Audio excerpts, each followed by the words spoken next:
Hello, this is the Provoked Prawn here to show you how to build the Lian Li Lancool 217 in quite possibly the easiest way with minimal fuss, and I'll leave all the specs of this build in the description, but in this video I'm going to show you the wiring and setup of the case, how to connect everything you need to from the power supply unit to the motherboard, and prepping everything there. But I'm going to use the pre-installed fans to make everything really straightforward and simple, so stick with me to see that. First of all, we're going to break down the case and remove all the panels and show you the process for that and the things you need to bear in mind along the way. The top panel just pulls off fairly easily, and as you can see, it's obviously got the filtering on the top to allow for the passage of air, although dust will probably build up there over time, so you will want to take that off and clean it occasionally. Glass panel pulls towards you and then lifts up to come out, and once you do that you'll see that there's some packaging on the inside, some foam packaging which needs to be removed, and we'll get to that in a second.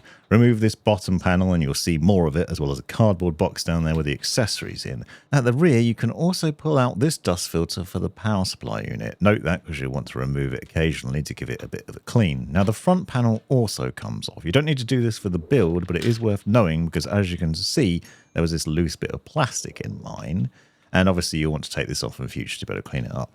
Now this bit of plastic has actually come from between the fans, so those two large fans at the front, this is meant to fill the gap between them. You can actually reposition these fans into different modes if you refer to the manual, and then put this plastic cover in a different place. But I'm not going to cover that because we're going to stick with the default position. Remove the rear panel, you can access that accessories box, and then remove this excess foam to get it out of the way. You'll need to move the anti-sag bracket out of the way for this as well, and then we've got the case basically stripped down so you can see everything inside.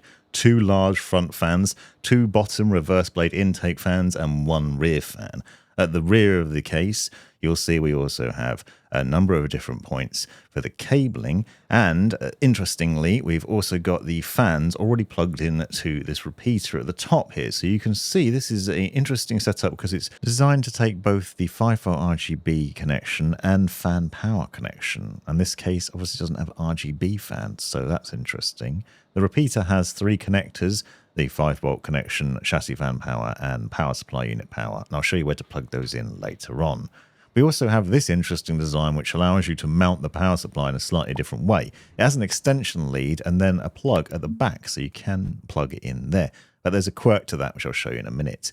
The accessories contain a number of different things, including hard disk drive bays that you can see here. And I'm not going to use this in this build, but you could put SSDs or platter hard drives in here if you wanted to. I'd recommend referring to the manual for this. I'm going to stick to using NVMEs in this build to make it really straightforward. The other parts include things like trays for changing the front fans if you wanted to do that, and obviously a number of different screws and accessories. I'd recommend taking the accessories box and then referring to the manual and sorting out all the screws into individual holes in here so that you can then work out which screws you're going to need for the build.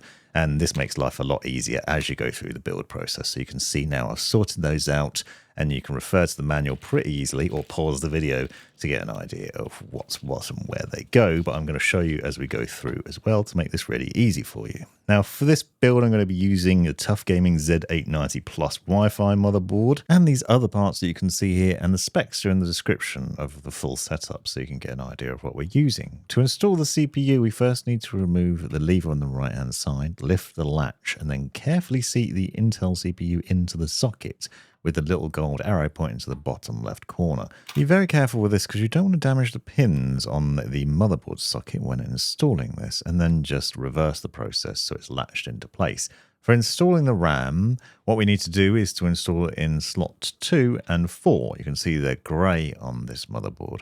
That indicates where they need to be connected. Make sure you use these two spots, otherwise your system might not work properly, the RAM won't run at maximum speed, etc. If you refer to the manual, you'll see that A2 and B2 are the slots that you should use for those 2 sticks of RAM. If you're using 4 sticks, it doesn't matter.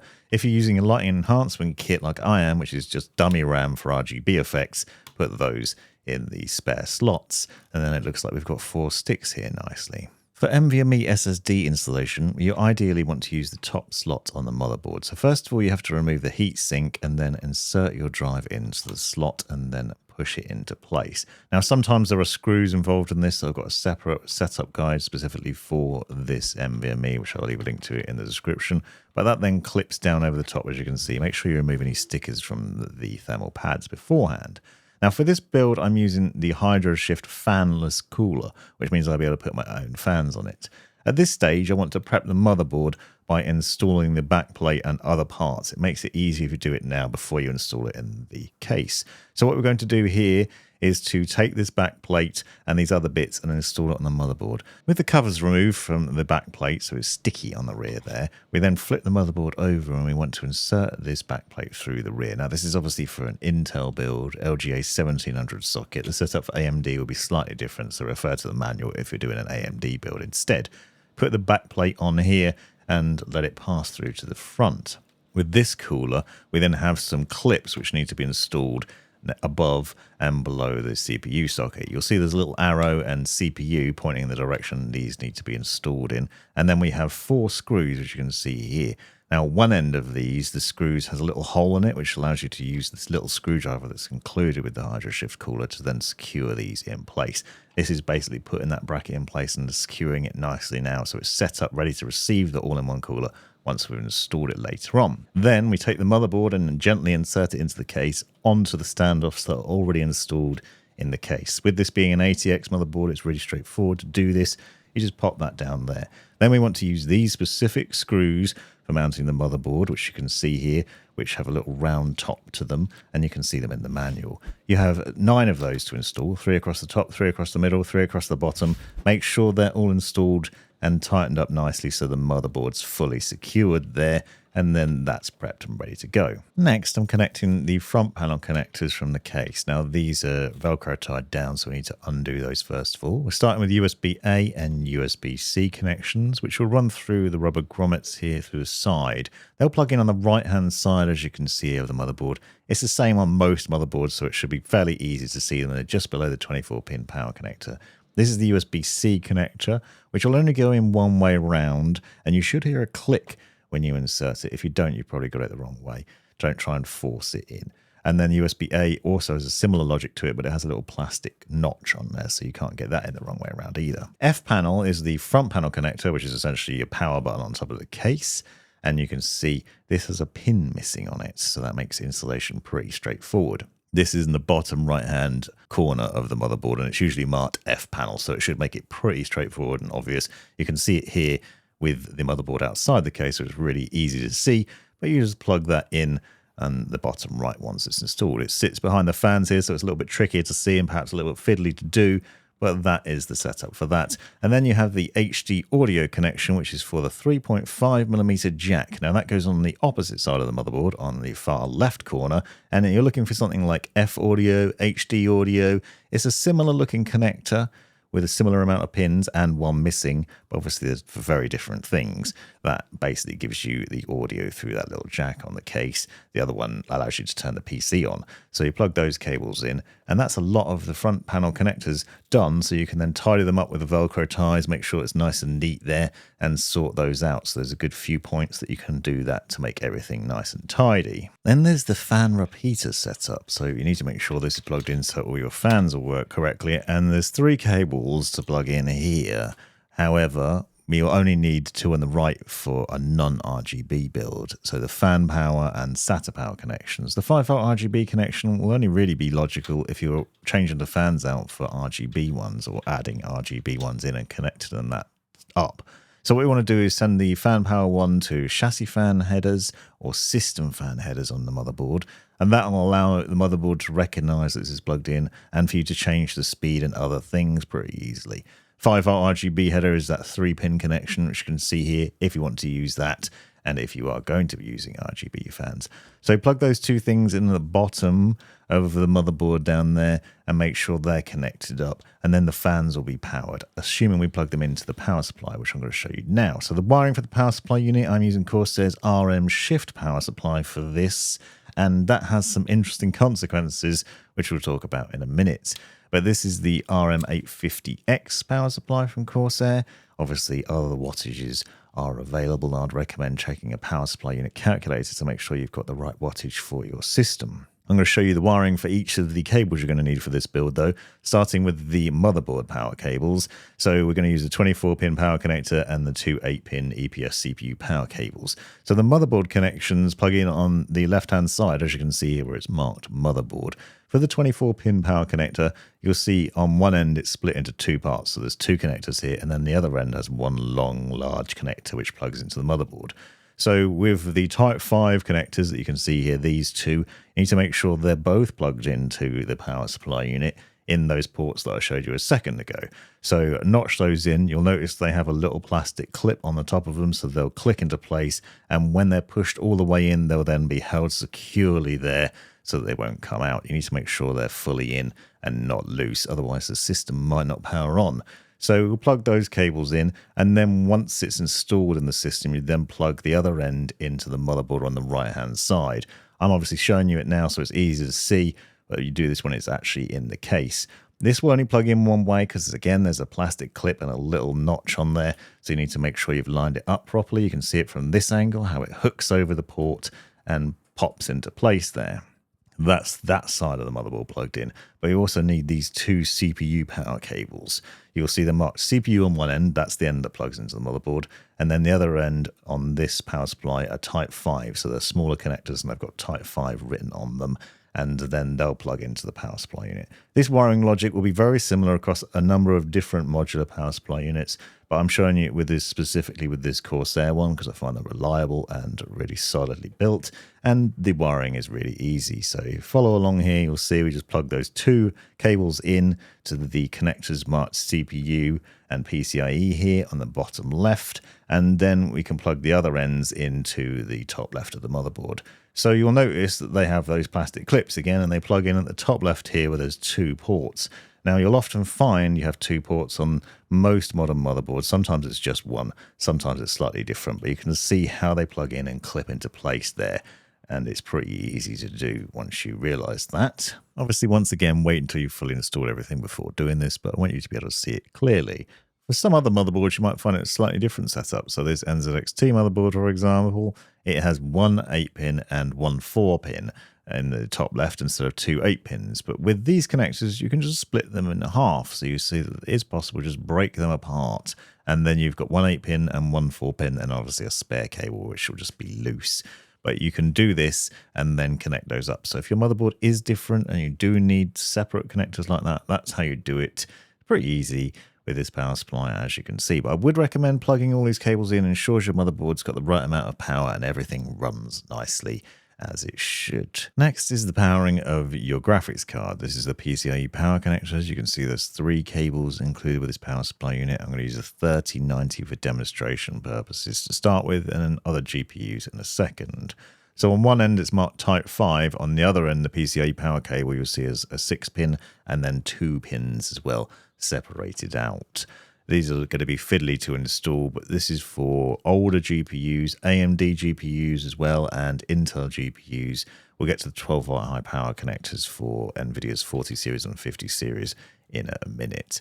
But you can see that we have separate cables. We also have this one with a pigtail setup, which I'll show you how that's useful in a minute.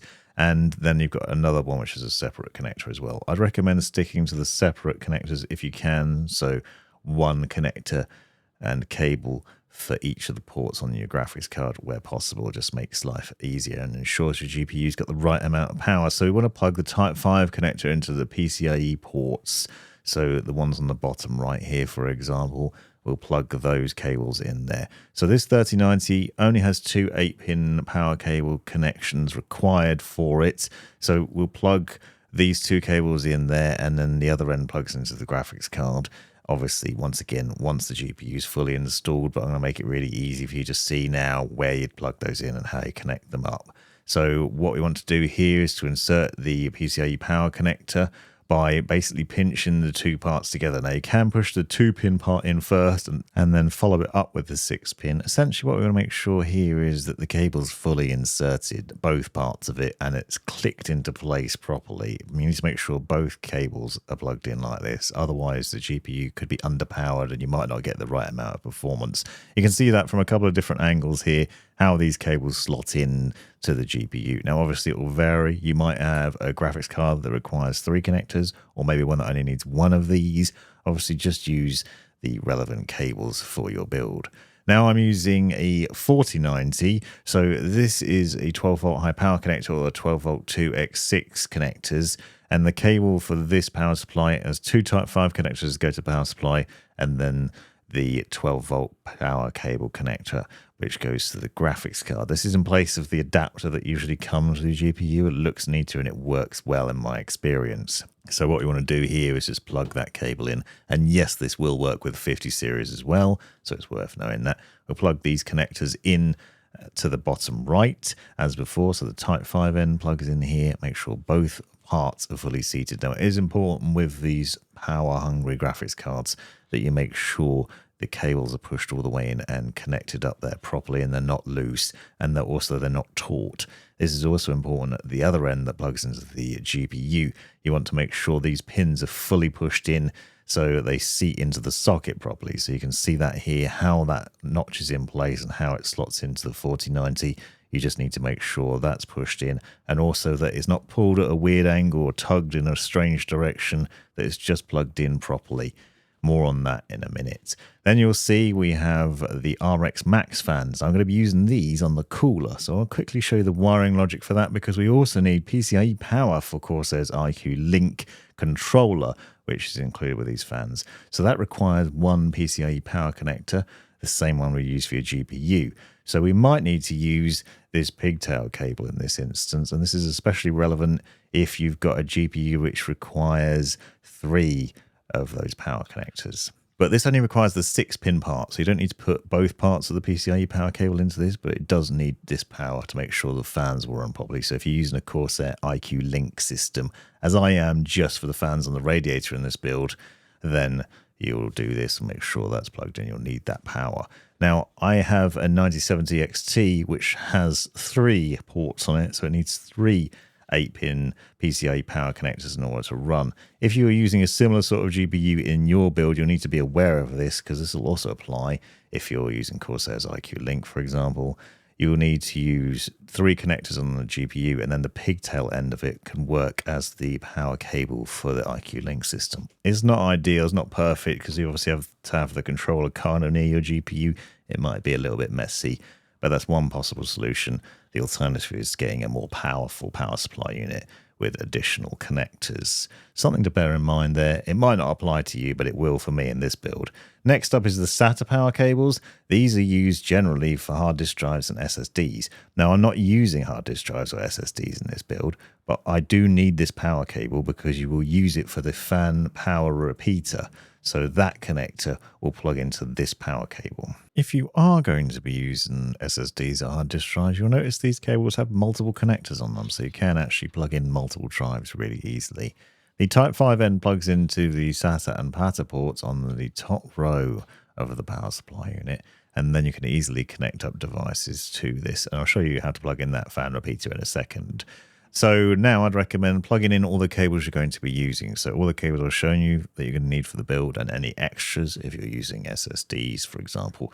Plug all those cables in now. It just makes life a little bit easier during the next part of the build process, which is going to be installing the power supply and then wiring up the cables to the relevant parts. So this interesting part that I mentioned earlier, as standard, you want to put the fan face down generally with the power supply unit towards the bottom of the case so it can draw cold air in from below. But with this case, it's designed so that the power supply actually mounts with the power cable facing towards the side of the case, and it uses that extension lead to run to the rear.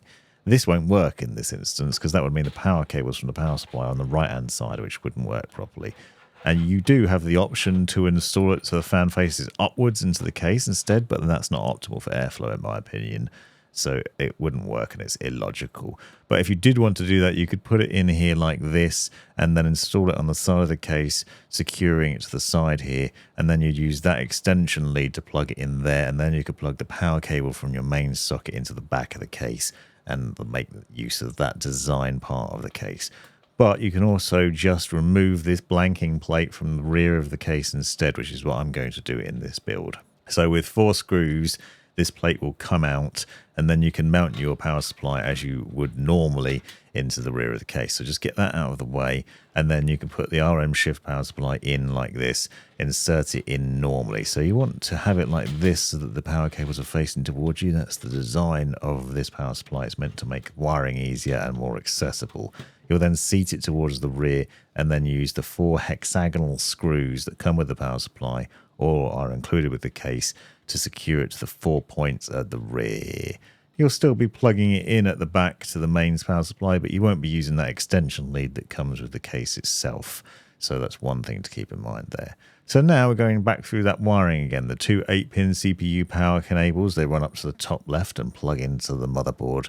Now that that's seated in there, push those into place and make sure they're secured and tidied up. Then the 24-pin power cable, I'm running through the Velcro ties here and then putting it in just above where you put the USB-A and USB-C connectors earlier on. And you'll see that that runs through to the front and then just plugs in above those. Again, make sure it's pushed all the way in so it's fully secured, otherwise the system won't turn on properly, so it's worth bearing that in mind. Then we need to plug in the fan repeaters to the SATA power cable. So this is a flat connector, but it has an L shape to it, so it'll only plug in one way around. But we've got that connector plugged in there to ensure that can then power your fans properly. So don't forget to plug that in, it is important, because you have a lot of fans connected to that repeater and they won't work otherwise. You'll then need to find somewhere to tidy this cable away. You can see I'm using the plastic clips on the right hand side just to make sure it's secured neatly and out of view and not causing any issues. And then we've got cables pretty much tidied up at the rear.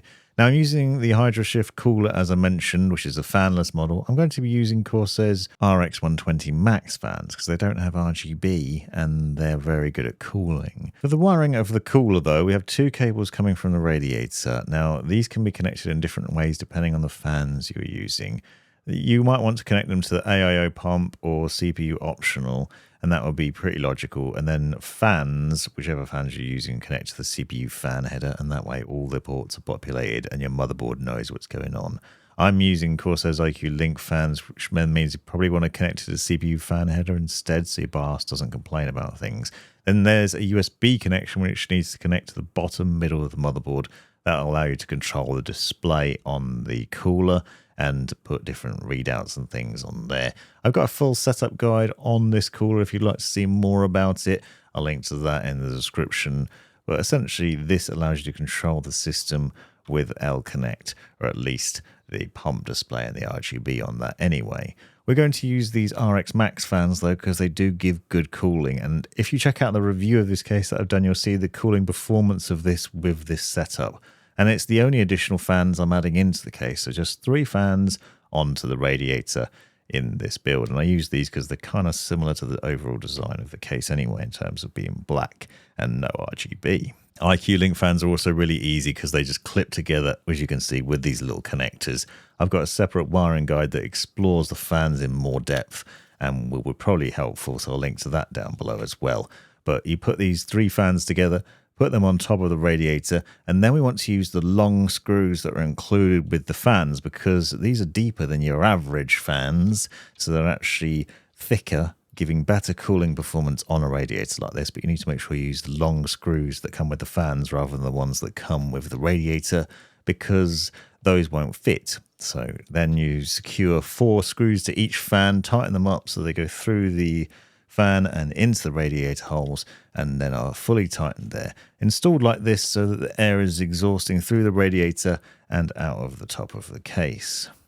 So that's the setup of that, but obviously these need wiring as well. So the fans themselves will connect to this IQ Link controller that I showed earlier on in the power supply wiring part of this video.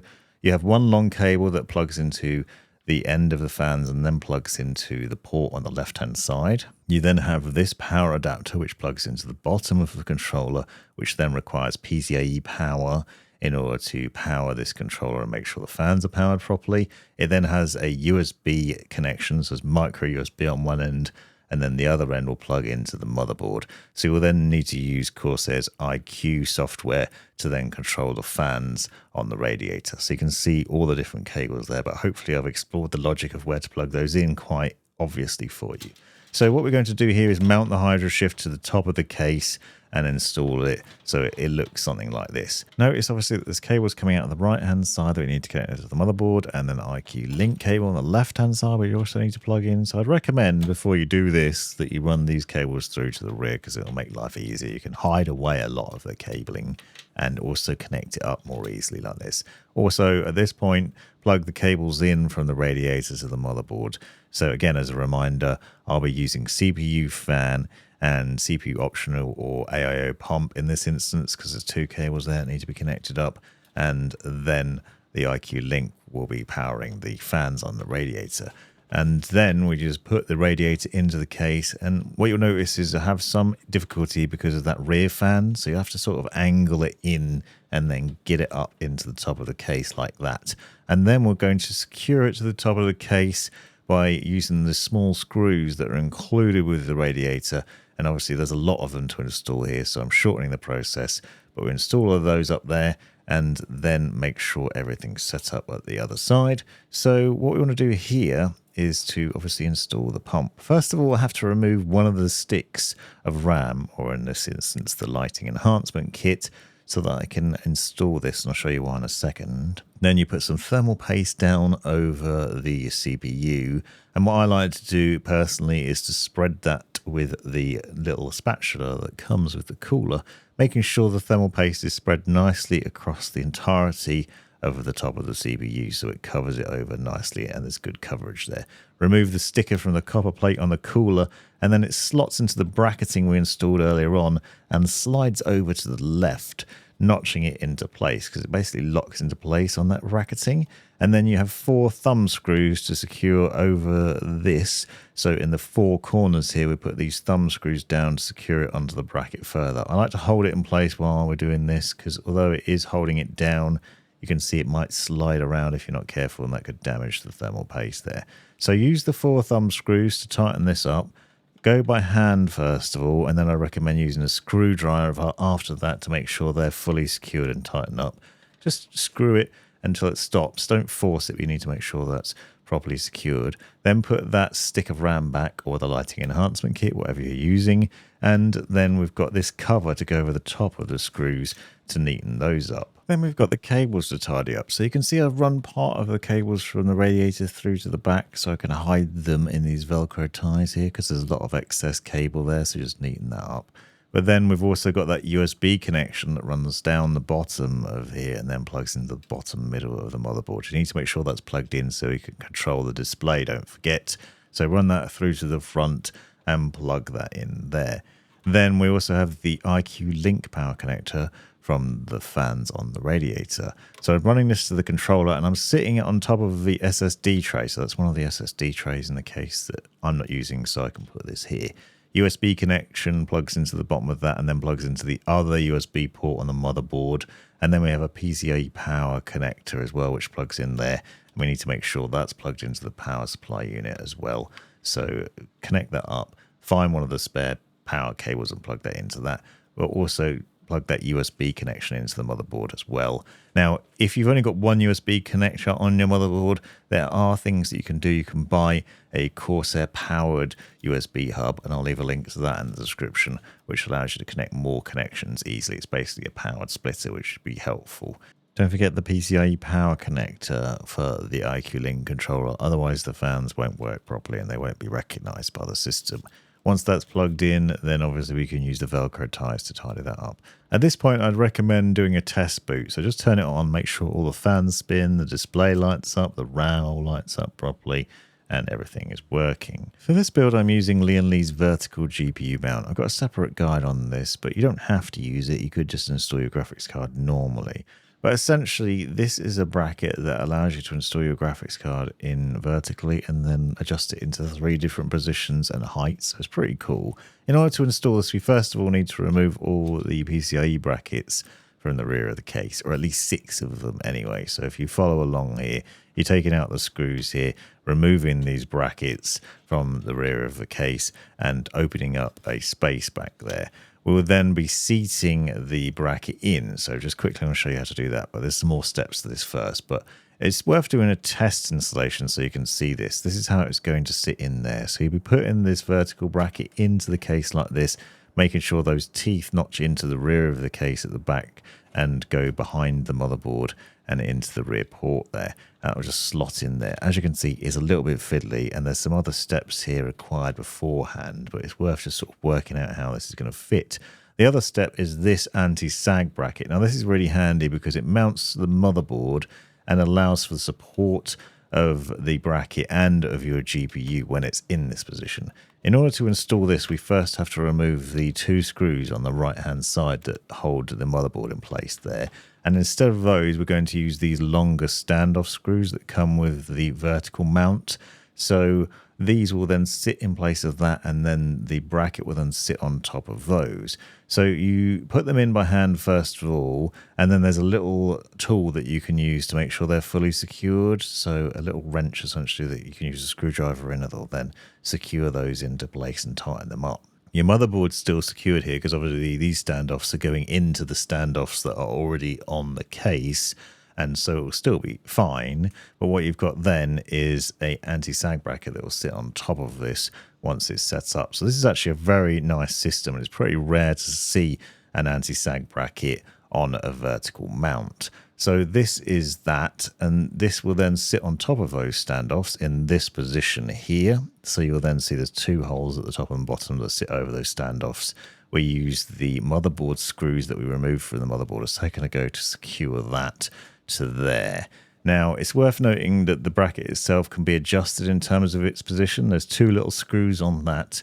You might need to remove those and then adjust where it's sitting on the bracket. So this is why I say it's worth test fitting this. So if you're slotting the vertical bracket in, depending on how you're putting it into the case, you might find the anti-sag bracket part doesn't quite line up on the right hand side, so you need to move it around first of all. So if we secure the bracket into the back of the case, you're basically taking those screws that you removed from the PCA bracket at the rear, securing the vertical bracket, and then adjusting the right-hand side anti-sag bracket until it is actually holding on to the vertical bracket, and then re-securing the screws there. The riser cable then plugs into the X16 slot, so this slot here just below where we installed the NVMe SSD earlier on, that clicks into place there, and then your GPU will then sit into the vertical mount. So I'm using the 4070 Ti in this instance for demonstration purposes. Obviously, any GPU will go in here just fine, and you can basically sit this into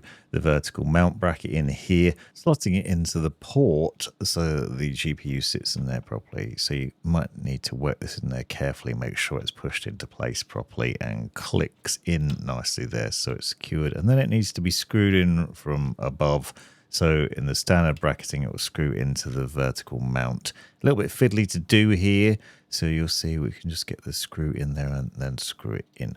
Now, you might want to install the GPU before you go about mounting the vertical mount into the case, but I found it easier to do this way and then set it up like this. Then we've got that 12-volt high power cable, which I'm running through the case here, running it in where the 24-pin power connector is, so I can run it behind the GPU, so it's basically out of view, and then plugging it into the port on the graphics card. With this vertical mount, you can actually tilt the GPU in different directions, which makes it a little bit easier for plugging the cable in. As you can see, I've got it angled forward here so that I can do that, and then you can reposition the GPU on the mount, and that's the advantage of this, because you can move it up and down. You can also tilt it forwards or into the middle or back, so you can lean it in different directions, and that's one of the reasons that we're using that in this case, because it looks really nice and allows you to adjust it. This is the build then set up and finished, so we can then put the panels back on, replacing them as we took them off. This bottom vented panel, for example, slot that back into place, screw it on with a thumb screw. Don't forget to peel the plastic off the inside of the glass panel before you slot it onto the case, and then peel the sticker off the outside of the glass once it's pushed back into place as well and secured there, and then you'll have a nice view into the build. And there you have a pretty nicely constructed case, I think. The cable management at the back might not be the best, but it's pretty tidy. And you can just shut that panel and then close it up and get on with gaming once you've installed Windows and everything you want to. So as I said, I'll have a review of the case shortly, so you'll get an idea of what the performance was like in this system and in this setup. And I'll leave all the specs down below in the description, as well as links to related videos that you might find useful. Thanks very much for watching. I hope you enjoyed. If you made it this far, consider subscribing to help me out, and liking and commenting to boost it up in the algorithm. Thanks for watching. You've made it right to the end of the video, you brilliant legend you. If you've enjoyed it, click that subscribe button, give me a thumbs up, and drop me a comment down below if you've got any questions. If you really enjoyed it, consider joining the channel and see the benefits of doing so. Check out these other videos, you might well find them interesting or useful, and most importantly, have a great life.